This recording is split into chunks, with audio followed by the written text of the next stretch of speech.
I'm a member of the Older Persons Advisory Group. OPAG is what we call ourselves. It's the foundation stone of Ageing Better in Camden. The OPAG members voted me onto the strategic board of ABC, and I've chaired the board for the last 4 years. And there are 4 older people on the board. These sessions that we're part of have been running over the last couple of weeks, looking at co-design and co-production of the Ageing Better projects. We older people in Camden have always been involved with the work of ABC as valued partners with the paid staff, helping to shape how the project develops. And this is true of the event today. 4 of us are members of OPAG, and we've been involved in the preparation for today's workshop, and will be playing a role in delivering it. The whole team involved are Alison, Harriet, Celia, Lydia, Kate, Jess, and Diana. And you'll hear from them and then have a chance to ask questions at the end. We're focusing today on co-production and our approach to promoting a warm welcome to anyone who joins an event or activity. I know I can feel a bit shy or nervous when joining a new group, sort of walking into a restaurant or going to an exercise class, and it feels a bit more comfortable if somebody acknowledges me and makes me feel welcome. For those people who've been isolated and alone and lonely for a long time, it's vitally important when they eventually find the courage and confidence to venture out to engage with other people, that they are made to feel welcome. And I think this warm welcome, as we all know, is even more important after this long period of lockdown, when our confidence has been knocked and our physical abilities have deteriorated. It became apparent in the early days of Ageing Better in Camden, through our conversations at OPAG meetings, that this warm welcome that we all need isn't always common sense or the norm, and that we must do something about making sure that the delivery agencies and beyond understand how crucial it is to make a person feel welcome, so that they can feel that the effort it took to get to the activity was worth it and paid off. ABC aims to lessen loneliness and isolation, and so we need to hook people in from the very start so that they feel encouraged to come along and get back into the community. So that's what we're going to be discussing today.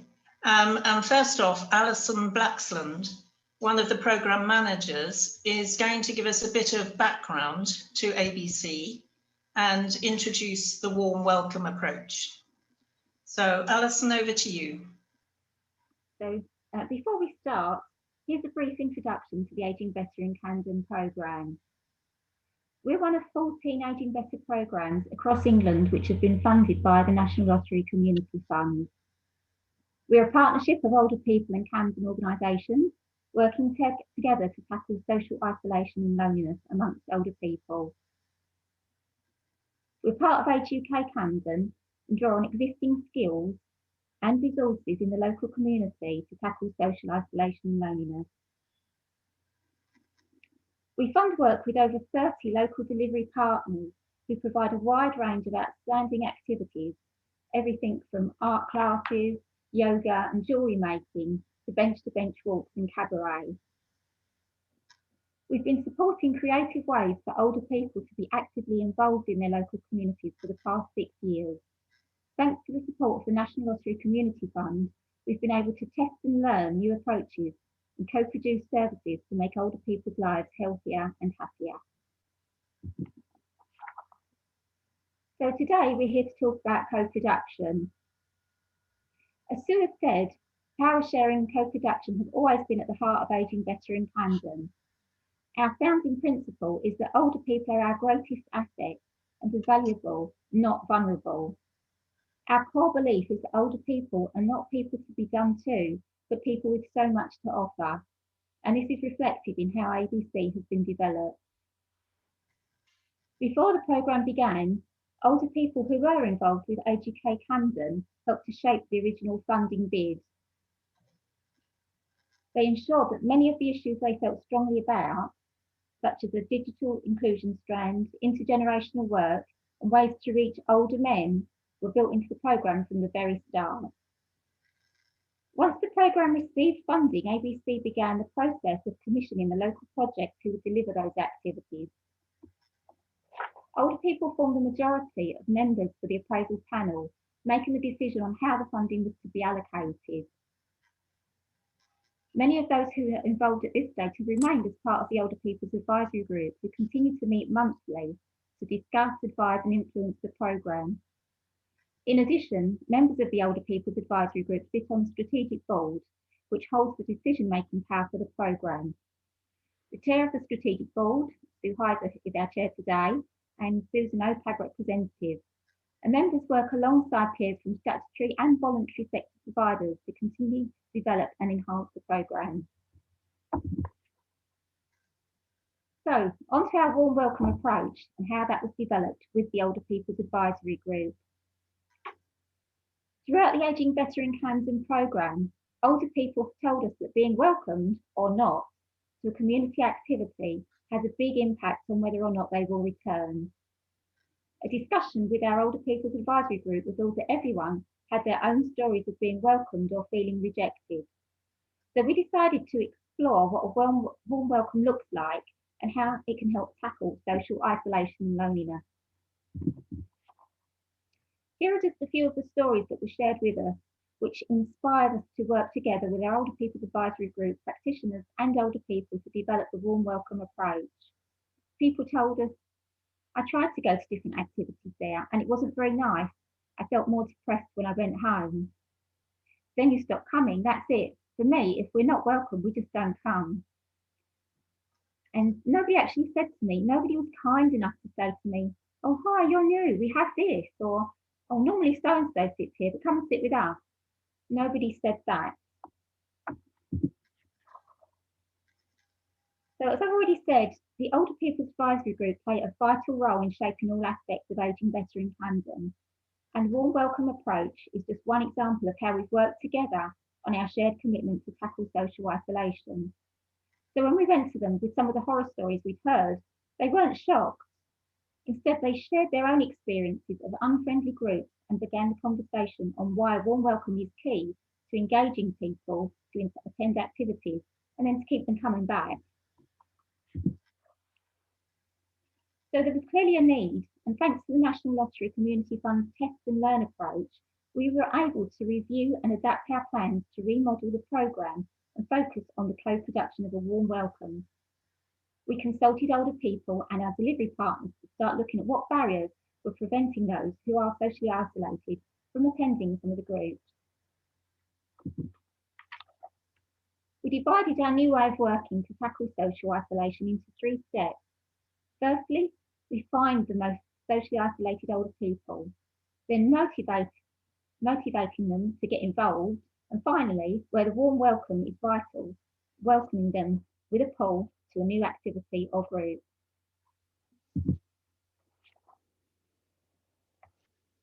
Through our focus groups, the majority of respondents said they would not attend an unwelcoming group a second time. Interestingly, the older people we spoke to for our research identified that older people may lack the opportunity to make connections with no work or school gates, etc. And so where those opportunities do exist, they need to be as inclusive and supportive as possible. The data we collect using a variety of scales measuring loneliness, participants' health and well-being is showing that those who feel that they take part in more activities than their peers have a lower loneliness score.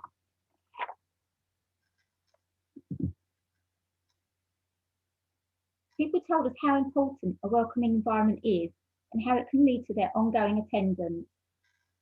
And they felt that older people may need more of a focused welcome, as it's arguably more important that they access in social activities.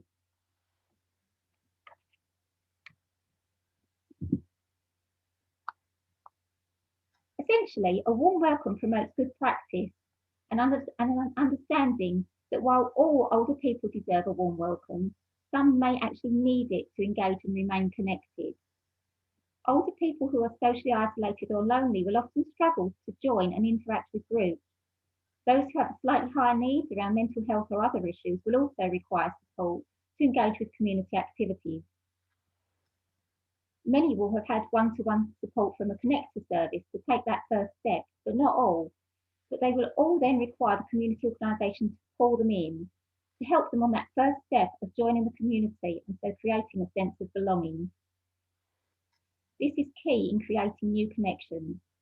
However, it is also really important in maintaining connections and how to stay part of the group as they face some of the challenges of ageing, such as increased frailty, dementia, hospital stays, and bereavement. Our learning has been shared through a film, which we will see shortly, and several reports, including a practitioner's guide, which outlines how to make community groups and activities as welcoming as possible for older people. It's based on the experience and expertise of the practitioners who organise or run these groups in Camden and on the experiences of the older people who attend them. We're currently compiling a toolkit to complement the report as well. We have found that once a warm welcome has been established and people feel comfortable and at ease within the group, a culture of participation and power sharing creates an environment which can really enable people to thrive. Ageing Better has shown the value of working with older people to produce a relevant and engaging programme. It's hoped that one of the legacies of our work will be to persuade and influence other organisations to work in the same way and ultimately share power with those that they are working with. So I'll end by showing you the warm welcome film, which features some of the members of the Older People's Advisory Group. I hope you enjoy it. And I also hope it works properly. Yes, I mean, children's first day at school, going first to university, leaving home, going to a new job, any of these things takes a courage.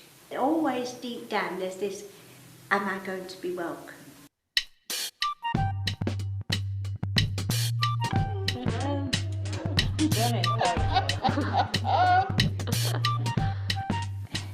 When I first started going to meetings after I retired, I was very nervous. And then I went to the West Euston Partnership.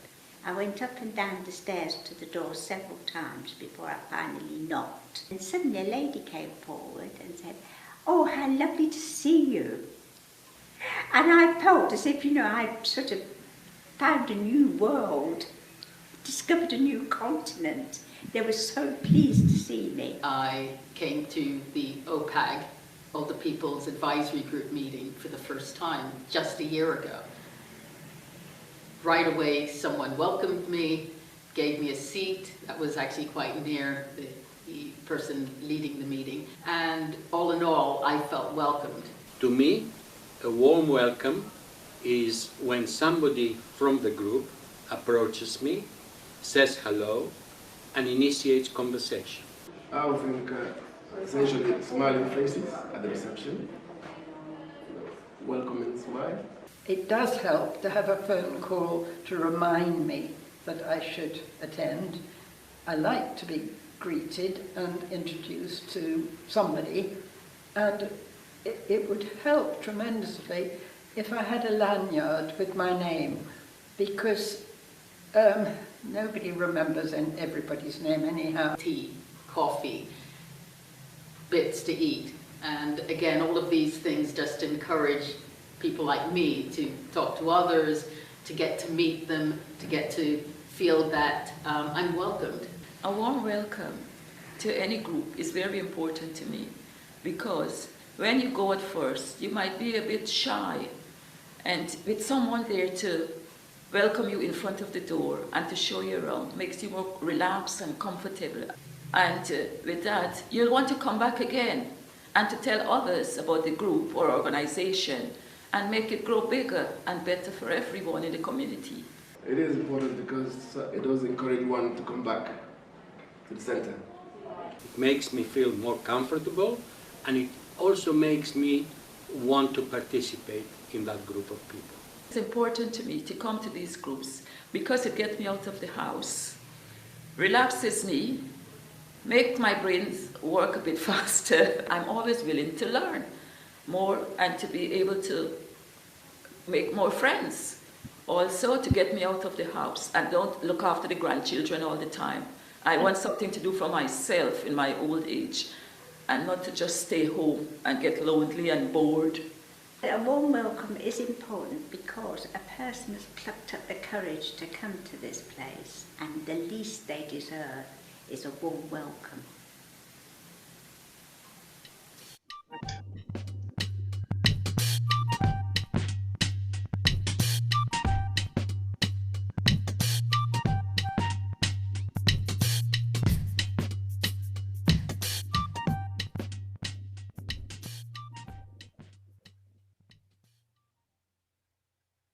So now I'll hand over to Lydia, who's Ageing Better in Camden's communication officer, who made the film, and Celia, a member of the Older People's Advisory Group, who features in the film as well. And they'll talk to you about making the film. So over to you then, Lydia and Celia. Good afternoon, everyone. Thanks for joining us. I'm going to take you on a really quick whistle-stop tour of co-producing films, and then Celia and I will have a conversation about the process of making the film. So I'll just share my screen. I'd like to thank DEEP, the Dementia Engagement and Empowerment Project, for their guidelines on co-producing films, which is where some of this inspiration has come from. So for us, film is a powerful medium that, when it's used positively, can make a huge contribution to increasing understanding about a subject, but it can increase stigma around an issue and be disempowering for people if it's done badly. Involving participants at every stage of the filmmaking process ensures that the film contains messages that they want other people to hear.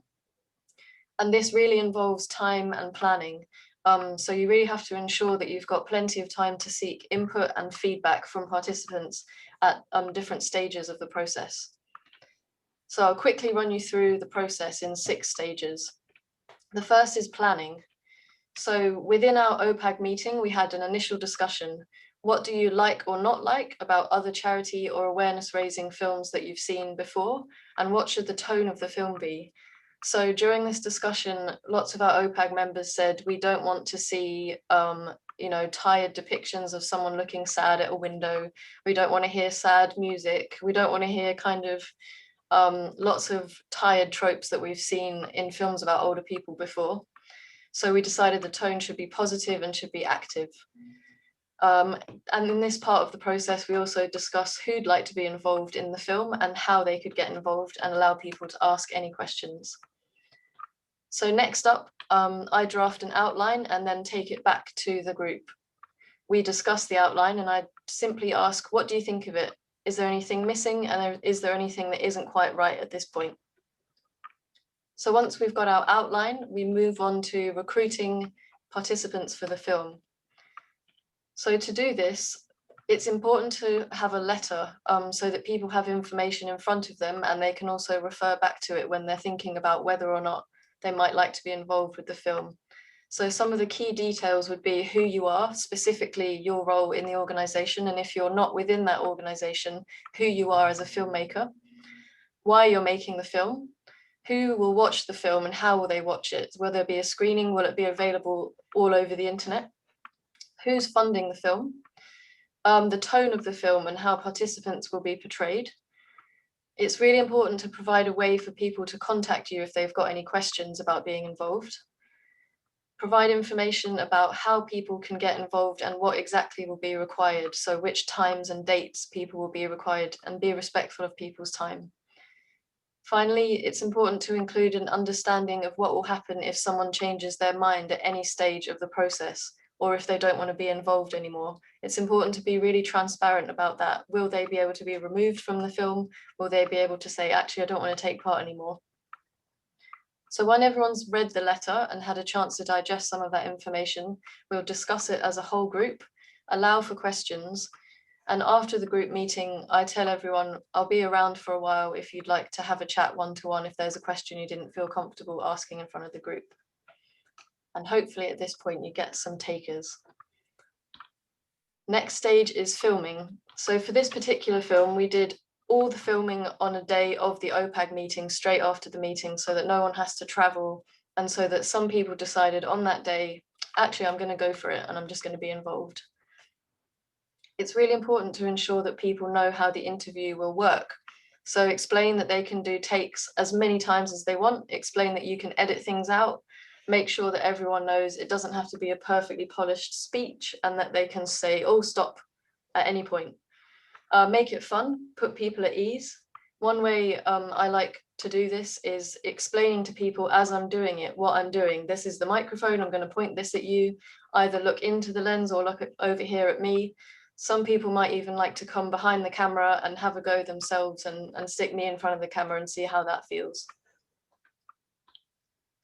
Next up is the edit. So I'll do the first edit and bring it back to the group and say, what do you think? And allow feedback into the final draft. Finally, when we've got our final draft of the film, we'll have a screening within the OPAG meeting so that the whole group can celebrate the hard work and the contributions of the people involved. So co-producing films can take many different forms. I've worked in the past on really specialist projects where people are actually trained to use the camera and sound equipment themselves to become filmmakers.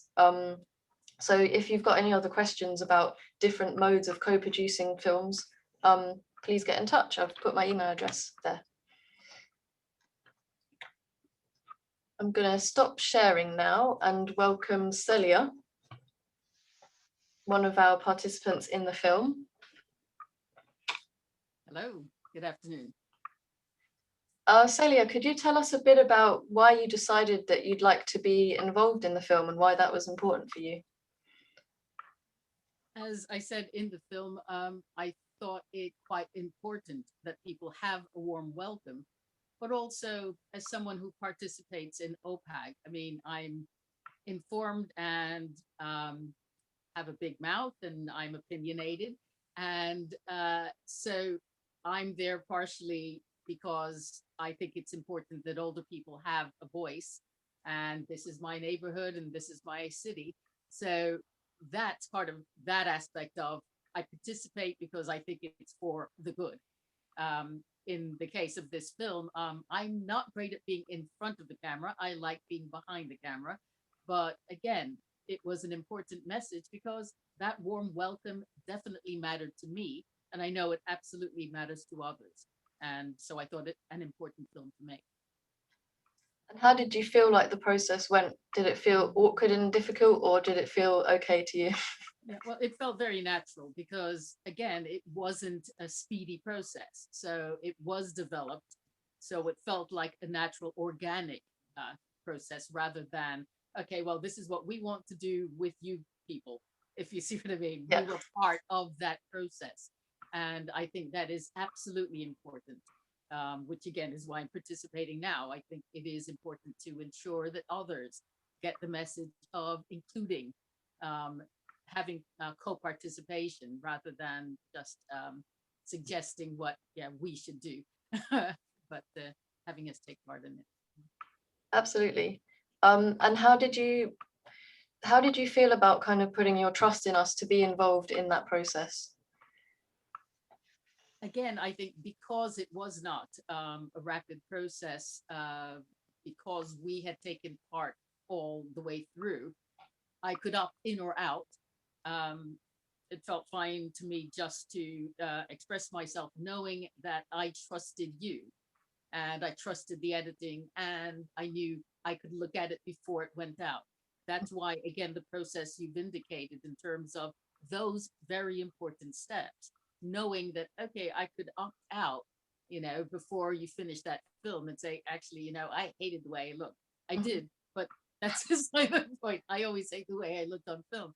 So, but for me, that's part of it. I think that people know, just as any research project, okay, right, I don't have to go through with this if I suddenly decide that it's terrible and it's not for me. Mm-hmm. That's brilliant. And just to take a moment to say a huge thank you to you, Celia, and to everybody else involved in the film. And we shall hand over to Kate and to Jess. Hi. I think I was going to speak first and then hand over to Kate.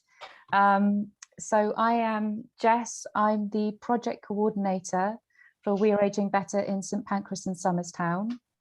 And I was just going to speak very briefly about how I approach a warm welcome from the point of view of a coordinator. I think if someone new is coming, I generally try and meet up with the person beforehand in a sort of one-to-one setting, because I think it can be really overwhelming coming to a group and not knowing me and not knowing anyone. I think it's really helpful to have met me and to have talked through the program beforehand. And then when they come to whatever activity it is, they know me and I'm sort of a point of familiarity. And also, I just wanted to talk about ensuring that it's really important to ensure, I guess, that existing members of the group are on board with a warm welcome, which is quite tricky sometimes. But I find that if I'm modeling a certain way of welcoming people, you know, if I'm modeling a kind of non-judgmental, warm stance, then generally I think that can help feed into the group and say, look, this is how we do things here. This is how we welcome people. And also trying to, if I've met the person beforehand, I can sort of initiate discussions like, oh, you've been to this group before, can you tell so-and-so about it? So that I'm sort of initiating discussions so they get sort of involved in the group in that way. And I also like, if it's a first session, to try and tie members, new members, into upcoming activities. So I'll say, oh, there's this coming up next week, so that they feel, yes, I'm part of this project now, I'm included, I'm not just a newbie. And just one more thing to add on, I think sometimes a warm welcome can be really hard when there's a long-term existing group and there's this issue of kind of seating. And one thing that I did once, which worked quite well, was just simply to change the setup of the room to make it so that people sat in different places. And it really did make a difference to, I guess, people coming in feeling more welcomed, that there weren't set seats and things like that. So that's just a kind of practical thing. But yes, I will hand over to Kate to give her viewpoint. Go. Thanks, Jess. I feel like I'm the donkey's tail, really, because everybody has said everything, except that I suppose I was very resistant to joining any group of older people. I don't want to be seen as an old person, partly because of the stereotypical images that are given. Even that picture of the bent old lady that tells you that older people might be crossing the road, I hate. But I now find myself involved in at least 3 or 4, possibly, older people's groups. The first one that I went to, and I'm not going to name because actually I think they're a great group, but I found really difficult because I'm not very good at small talk. And I found myself actually seeking some kind of security in making the tea and handing out the biscuits, because at least I felt I had some role. Because people were, as Jess was saying, you know, they all knew each other really well. They were in tight-knit groups. They gossiped about each other. You know, they weren't a very integrated group. But I was invited to one of the OPAG meetings by somebody who I know quite well, and he kept inviting me and saying, it's a really good group, you know. And then one day he said what the presentation was going to be, and I was interested in it, and I went along. And I was amazed. I think of all the groups that I go to, it's probably the best. Because I think there was that you know, I walked into this room full of people, but somebody came up and said hello, said their name, had it clearly displayed on them, asked me who I was, wanted to know a little about me. You know, I wasn't just going along. They wanted to know who I was and why I'd come along, and I wanted to know about them, what their job was. And they showed me there was a lot of information out. And I think, and then I was introduced maybe to a couple of people, and we were sitting around one big table, and that seemed to work quite well because, you know, there were little gaps and people just filled in the gaps. So they weren't all sitting with friends. And I was introduced, but I was also made to feel as if I had some valued experience. And I think that's the most important thing. I'm not there just to listen. I've never been one of those sorts of people. I am interested in what's going on in the locality and nationally. And I want to be involved in it. I don't want other people making decisions for me. So it's been really good to be included in that way. I think there are very good explanations about events that are going on. We have fun, as one of the people in the film said.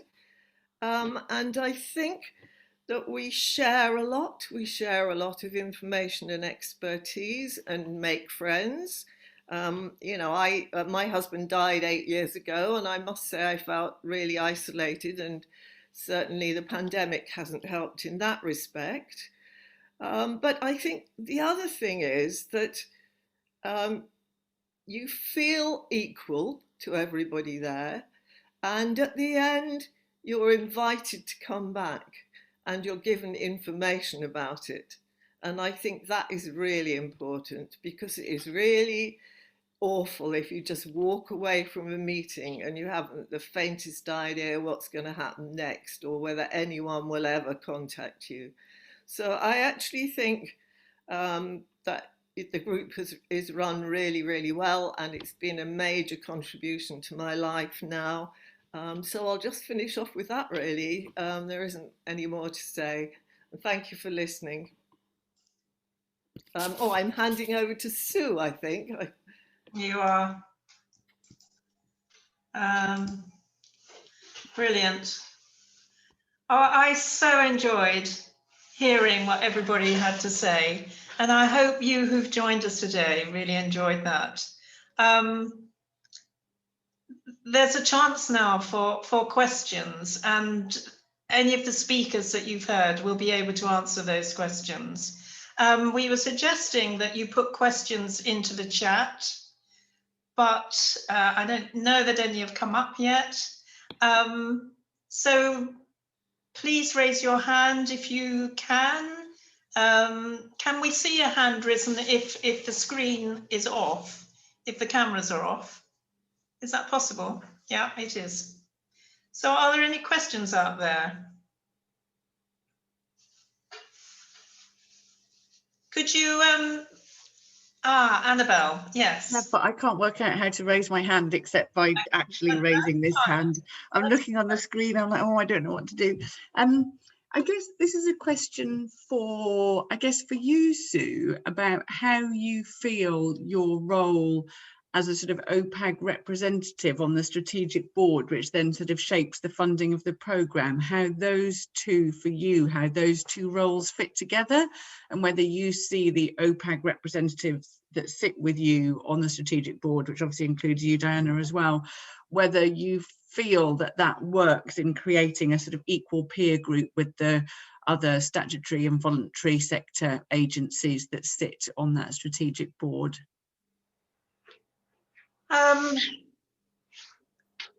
I do feel it's an important role I have to be on the board, and that I do try to represent the issues that come up at the OPAG meetings. And I particularly feel that I am listened to, and the other older people on the board are really listened to. We're not token people there. And that's really key. Like Kate, you know, I have something to say about my locality. It's important to me. And we always report back from the strategic board to the OPAG meetings. The OPAG meetings always have an update from the program managers about what's been going on. We're also consulted by other agencies, so people within Camden can come along to ask our opinion. And again, I do think we're listened to, we're valued. So I think it's, you know, reciprocal. And the main thing is it's not tokenistic. So yeah, it's an important role. And I'd love to tell you all that despite lockdown, the OPAG meetings have continued for the last 18 months. We've done it on Zoom for those who can join us on Zoom. And we've also we do that once a month. And every month we do 2 telephone conference calls as well. So the same OPAG meeting, the same agenda that's done on Zoom, we repeat it on the telephone for those people who can only join in that way. It's continued, people join, we have a good turnout every month. And Diana, can you say something about the newsletter that's gone out from OPAG?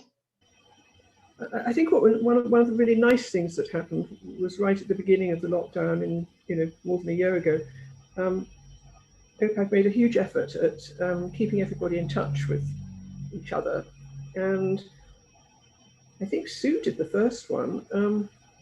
It was just a sort of little letter to all the other OPAG members. It went out by email, went out on paper as well for people who hadn't got email, and it sort of pulled together useful information, but it had this nice little sort of personal message, personal reflection on how people were feeling, and it just became a sort of habit that every little message going out had somebody else's introduction at the beginning of it. And in a way, it's strange, but you got to know people very well from reading those little messages and stories, and whether people were feeling down or what had made a difference, what was important. And I think the way that OPAG members have sort of kept in touch with each other, and actually to some extent kept doing normal business through the past year. I mean, with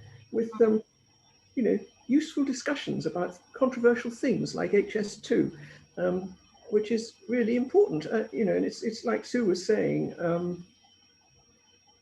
I think OPAG is listened to. I think it's valued by people who come to give presentations. People from the council and people delivering adapted chairs and things to people's houses. I can't remember what the firm is who do that, but they come and say, how does the service work for you? And they listen very carefully to what's said, and it's really good. Thank you. Lydia? So just to say, someone in the chat has asked about the toolkit. So I just wanted to, they've asked, will it be widely available? And yes, it definitely will from the autumn. So if you'd like to keep in touch with us, we'll absolutely make sure you've got a copy of our Warm Welcome Toolkit, which will very much be a practical guide for practitioners running groups with older people who'd like to make sure that there's a warm welcome within your group. Thank you. Hello, question to anyone? Can I read this out? I am a sheltered scheme manager in Norfolk, and the biggest challenge for our community is to encourage people to find the courage to venture out. I've started meeting people one-to-one to update their details and then ask if they would like to come back or join our coffee mornings. But people have got so used to staying in their flat. We've got a wonderful team on our project, the outreach team, who've done a lot of work on sheltered housing. Alison or Annabelle, would you like to say a little bit? Because I'm sure this, the questioner here would be so interested in what the outreach team have done and how they've made connections during lockdown. Thank you. Alison or Annabelle? Do you want to talk about it, Alison? Say a little bit about it, and then Annabelle can chip in with anything, because I'm quite new to the project, so I might not know all the details. But the outreach service, it's a wonderful service, as Sue says. They're very much geared up on reaching people who are the most isolated by just getting out and about and meeting people. So within sheltered housing, they've done a lot of work prior to lockdown, where they were sort of door knocking and getting to meet the residents and find out what people that were living there actually wanted to do. They've had to adapt their approach during lockdown because of the difficulties of working in that way. So through the first lockdown, they set up a telephone scheme which enabled people to keep in contact and telefriends. So it was a sort of befriending telephone scheme to put people in contact, have a chat. And I think some of those conversations that started back in the first lockdown are still happening, which is lovely. And also they've adapted through the summer when we were allowed to meet outside in groups of 6. They did pop-ups in the park where they would just advertise very locally on bus stops and within the park to say the team would be there and come along and have a chat. And they were giving away face masks to people at those meetings and hand sanitizer just to bring people along, and had a lot of really meaningful, quite involved conversations with people who had been really kind of struggling through lockdown. They also, as a way of kind of getting people together and getting out and about again, did some outreach walks in small groups where very, very local groups of people would meet up. They would bring them together. One of the outreach team would join them for a walk around the local area. And what is hoped is that those groups will eventually become self-sustaining, and that the outreach team will eventually be able to step away and people will just be friends that meet to do those walks sort of locally as well. So they have adapted quite a lot throughout the past year to new ways of working. And I know that they have done a lot of work previously in sheltered housing. I don't know if Annabelle wants to add anything about the work they did before on the sheltered housing. I think just sort of more specifically to people coming back out of lockdown, I think when they've been meeting people post-lockdown, what they've sort of in and out of the different lockdowns and then this one, is that they found people definitely have quite differing levels of comfort about how they feel about coming out. So Stephen, I think the idea of talking to everyone one-to-one and trying to establish what that is probably really key. But also I think people do feel that there is less risk outside. So if, depending obviously on the mobility of the people that you're working with, which I know varies quite widely in sheltered housing, it may be trying to connect 2 or 3 of them together to go for a little walk might feel easier than trying to come to a sort of more everyone together inside coffee morning. But obviously you know your people and whether that would work. But just I think that idea of just sort of having a little bit of time outside for some people maybe feels less risky or less threatening than sort of feeling that they're going back to a group. It's a sort of stepping stone back in, if you will. Yes, thank you very much. It's a very good idea, that walking. And yes, I think the trouble with the coffee mornings is that because people haven't been able to enter into the lounge, and we're just about to start opening up, but it's only 6 people, that includes me. And, it seems a bit too unwelcoming, really, doesn't it? Your distance, and some of the people can't hear very well. You're shouting across the room. Nobody's actually said to me they want to do that, but there are people who want to play snooker. There are people who want to play piano there. So I think individuals will go in there, but I think it'll be a while until everything open up, maybe in June, that it won't be the same until we can all go in there properly. But thank you for those ideas. That's great. No worries. I've put some of our guides there in the chat as well, Stephen, if those are helpful for you. Thank you. Thank you, Lydia. Well, maybe we should draw things to a close. Do any of the team want to add anything that they haven't thought of? No. Okay. Well, Lydia's already mentioned the toolkit. The resources we produce, or Lydia produces, are always of a really good quality, very, very helpful. So look out for the Warm Welcome Toolkit. Should be ready September, October time on the website, full of practical information and resources.